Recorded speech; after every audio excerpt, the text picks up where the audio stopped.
हरिओम बच्चों, मैं श्रीमती बबीता यादव कक्षा 10वीं अध्याय 1 जो भूगोल खंड से आप लोग को पढ़ाने जा रही हूँ, जिसमें हमारा आज पाठ का नाम है संसाधन एवं विकास। संसाधन एवं विकास के अंतर्गत हम आज यहाँ पर समझेंगे कि ये संसाधन है क्या चीज़, संसाधन किसे कहा जाता है, ये संसाधन क्या चीज़ है। तो देखेंगे कि संसाधन जो भी चीज़ है हमारे आसपास, जो भी चीज़ है जिनका उपयोग हम अपने दैनिक जीवन में करते हैं, दैनिक जीवन में उपयोग करते हैं। जो भी चीज़ है हमारे पास, जो भी संसाधन है वो हमारे पास हमारे काम आते हैं। वो संसाधन जिसको भी हम संसाधन के रूप में काम में लाते हैं, वो सब चीज़ हमारे संसाधन है। जैसे कि पुस्तक है, पेन है, ब्लैक बोर्ड है, मोबाइल है, जो टीवी देखते हैं, और बेंच, नदी, तालाब, जल, लकड़ी, वायु, जंगल, ये सब क्या चीज़ कहलाते हैं? वो संसाधन कहलाते हैं। तो हर एक चीज़ जो मनुष्य का उपयोग में आ जाए वो क्या कहलाता है? संसाधन कहलाते हैं। अब ये संसाधन को दो प्रकार से बांटा गया है। पहला है जैविक संसाधन और दूसरा है अजैविक संसाधन, जिनको हम भौतिक संसाधन भी कहते हैं। तो जैविक संसाधन के अंतर्गत देखते हैं कि ये क्या होता है, जीवों पर आधारित होता है। अब जैविक संसाधन जीवों पर किस प्रकार से आधारित होता है? इसमें जीव पाए जाते हैं। जैसे कि लकड़ी है, अब लकड़ी भी पेड़ से है, पेड़ क्या है? वो जीव के अंतर्गत माना गया है। और मछली है, मछली भी क्या है? एक जीव माना गया है। आप लोग को लग रहा होगा कि ये लकड़ी को जैविक संसाधन क्यों माना गया है? तो लकड़ी को जैविक संसाधन इसलिए माना गया है क्योंकि जब पेड़ छोटा रहता है तो उसमें भी वही क्रिया होती है जो एक मनुष्य को उनको जीवन जीने के लिए जो आवश्यकता होती है, वो एक पेड़ पौधों को भी आवश्यकता होती है। वो भी क्या करता है? सांस लेता है ना, और उनको भी पानी की आवश्यकता होती है, उनको भी भोजन की आवश्यकता होती है। इसलिए ये जो संसाधन है लकड़ी, उनको जैविक संसाधन के अंतर्गत रखा गया है। और मछली को तो जानते हुए ही हो कि मछली तो जीव ही है, इसमें जीव पाया जाता है, इसलिए क्या कहा जाता है?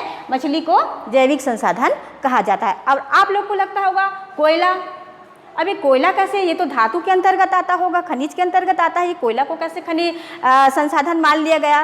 तो कोयला भी क्या है? ये कोयला जो है और वो खनिज तेल जो नीचे चट्टानों से दबा हुआ है, वो उनको भी क्या किया जाता है? ये जैविक संसाधन के अंतर्गत रखा गया है। ये क्यों? क्योंकि ये मृत जीवों से क्या होते हैं?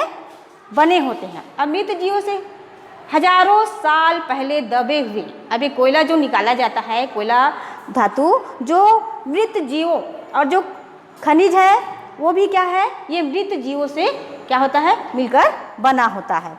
वो जमीन के अंदर दबे हुए सब चीज़ों से मिलकर ये बना होता है, इसलिए इनको क्या कहा जाता है? ये जैविक संसाधन कहा जाता है। ठीक उसी प्रकार से ये अजैविक संसाधन, अब अजैविक संसाधन के इसमें जीव नहीं पाया जाता, लेकिन ये क्या है? उदाहरण भूमि है ना, भूमि जो है इसमें जीव नहीं पाया जाता, इसलिए भूमि को अजैविक संसाधन के अंतर्गत रखा गया है। वायु को अजैविक संसाधन के अंतर्गत रखा गया है, जल को अजैविक संसाधन के अंतर्गत रखा गया है, और जितने भी हमारे पर्यावरण में धातु जो पाए जाते हैं, वो धातुओं को भी क्या किया गया है? अजैविक संसाधन के अंतर्गत रखा गया है। ये तो हो गया संसाधन दो प्रकार से, लेकिन इसको हम उपयोगिता के आधार पर समझेंगे। ये संसाधन जो है जिसका उपयोग हम करते हैं अपने जीवन में, ये इन संसाधनों का उपयोगिता के आधार पर इनको दो भागों में क्या किया गया है? डिवाइड किया गया है। तो पहला है नवीकरणीय संसाधन और दूसरा है अनवीकरणीय संसाधन। अब नवीकरणीय संसाधन, इससे हमको पता चल रहा है कि नवीकरणीय संसाधन क्या है, मतलब नया। नवी मतलब होता है नया चीज़, मतलब वो क्या होता है कि नवीकरणीय संसाधन में जो संसाधन जो हमें प्राकृतिक प्रक्रिया के द्वारा पुनः प्राप्त होते हैं, जिस चीज़ को फिर से हम लोग पुनः प्राप्त कर लेते हैं, वो क्या कहलाता है? नवीकरणीय संसाधन कहलाता है। तो इसमें उदाहरण के लिए देखेंगे कि जल है, जल को हम लोग पुनः और प्राप्त करते हैं।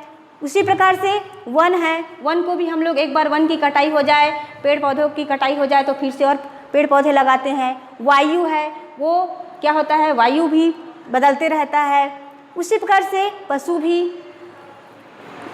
एक के बाद एक जन्म लेते रहते हैं। तो ये सब क्या कहलाते हैं, नवीकरणीय संसाधन कहलाते हैं। तो अब जल को देखते हैं कि जल कैसे होता है, नवीकरणीय संसाधन में जल कैसे नवीकरण होता है। जल का नवीकरणीय संसाधन माना गया है जल को, लेकिन ये नवीकरणीय कैसे होता है। तो जिस प्रकार से आप लोग देखते हो कि जब पानी को हम लोग, ये विज्ञान की भाषा में बताते हैं, आप लोग सभी लोग पढ़ चुके होंगे छोटे क्लासों में, कि जल को जब हम वाष्पीकृत की क्रिया में क्या होता है, जल को जब हम गर्म करते हैं तो वो वाष्प बन के क्या होता है, वो वायुमंडल में चला जाता है। कुछ देर के बाद आकर देखेंगे जब हम गर्म करने रखे रहेंगे तो पानी बनकर क्या हो जाता है, वो भाप बन के चला जाता है। उसी प्रकार से हमारे यहाँ पर पर्यावरण में क्या होता है, जल है ना, पानी जब गिरता है तो पानी का कुछ क्या होता है, ये नीचे जमीन में रिस जाता है पानी कुछ, और कुछ नदी नालों में बहते हुए महासागरों में चला जाता है। उसी की क्रिया से क्या होता है, ये पुनः ये चक्र चलते रहता है। तो इस प्रकार से जल और वन का तो आप लोग को मालूम ही होगा कि वन क्या होता है, वन की कटाई होती है, वन को हम लोग पेड़ पौधे लगाकर उसको दोबारा क्या कर सकते हैं, उसको नवीकरणीय क्रिया कर सकते हैं। ठीक उसी प्रकार से ये अनवीकरणीय संसाधन है क्या चीज़, तो अनवीकरणीय संसाधन वह संसाधन है जो पृथ्वी पर सीमित मात्रा में उपलब्ध है, और इनका उपयोग क्या करने के बाद इनका भंडारण कम होता जा रहा है। अब ये कैसे कम होता जा रहा है, अनवीकरणीय संसाधन, तो इसका हम लोग जो भी धातु है ना, पर्यावरण में जो भी धातु है जिनका हम लोग उपयोग करते हैं, तो वो जैसे लोहा है, कोयला है, बॉक्साइड है और अनेक खनिज पदार्थ हैं जिनका उपयोग हम लोग एक बार करते हैं, उसके बाद दूसरे बार उसको और हम लोग पुनः और उत्पन्न नहीं कर सकते। और हमारे पास लोहे की खदानें हैं, लोहा जो धातु का उपयोग हम लोग किसी चीज़ को बनाने के लिए करते हैं, तो जब तक उस खदान में उस लोहा है तब तक क्या करेंगे, उसको निकालेंगे, लेकिन वो समाप्त हो जाएगा तो उसके बाद हम और लोहा उत्पन्न वहाँ पर नहीं कर सकते और नवीकरणीय विधि से लोहा नहीं बना सकते, तो क्या हो जाएगा, वो समाप्त हो जाएगा। उसी प्रकार से कोयला है, मतलब बहुत पूरे खनिज हैं जो धात्विक खनिज हैं जो जिनको हम लोग दोबारा और नहीं बना सकते। इन सब खनिजों को एक बार धातु अगर हम लोग बना भी देते हैं तो ये क्या हो जाएंगे, धीरे धीरे हमको हमारे लिए उपयोगिता इसकी कम होती जाएगी, और एक दिन ऐसा आएगा कि सारे भंडार क्या हो जाएंगे, धीरे धीरे समाप्त हो जाएंगे।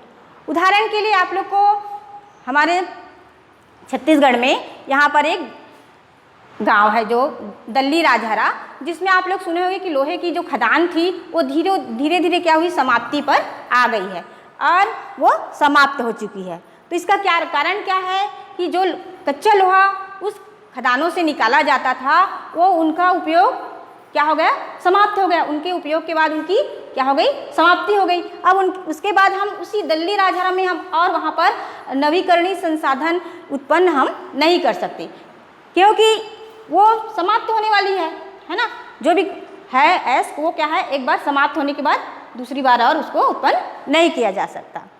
तो इस प्रकार से हम देखते हैं कि संसाधन का उपयोग जो होता है वो एक सीमित मात्रा में किया जाता है।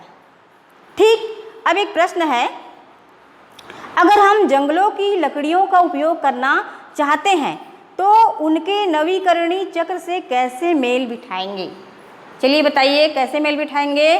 तो सुनिए आप लोग कि ये पुनः चक्रण जो होती है वो हमको क्या, जंगलों की लकड़ी, अगर हमारी जंगलों की लकड़ी पूरी तरह से समाप्त हो जाती है जंगलों से, तो उसको हम लोग फिर से लगा सकेंगे क्या, तो लगा सकेंगे। कैसे, तो इस प्रकार से कि हम क्या करेंगे, उनके पुनः चक्रण को बनाए रखने के लिए सबसे पहले अब हमको उसकी उपयोगिता भी है और उसको बचा कर भी रखना है, संसाधन है हमारी वन, है ना। तो अब उसको बचा कर रखेंगे तो किस प्रकार से बचा के रखेंगे? तो सबसे पहले देखेंगे कि ये जितने भी वहाँ पर जंगल हैं वहाँ से हम लोग क्या करेंगे, उपयोगिता के आधार पर उस लकड़ियों को, सूखी लकड़ियों को, डालियों को ही क्या करेंगे, पहले काटेंगे।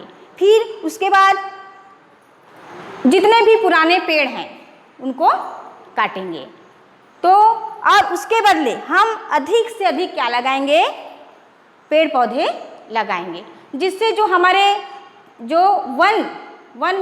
वन की जो कटाई हो रही है और उसकी समाप्ति भी नहीं हो पाएगी और वन हमेशा के लिए क्या होगा, ये बना रहेगा और ये नवीकरणीय चक्र क्या होगा, ये चलता रहेगा।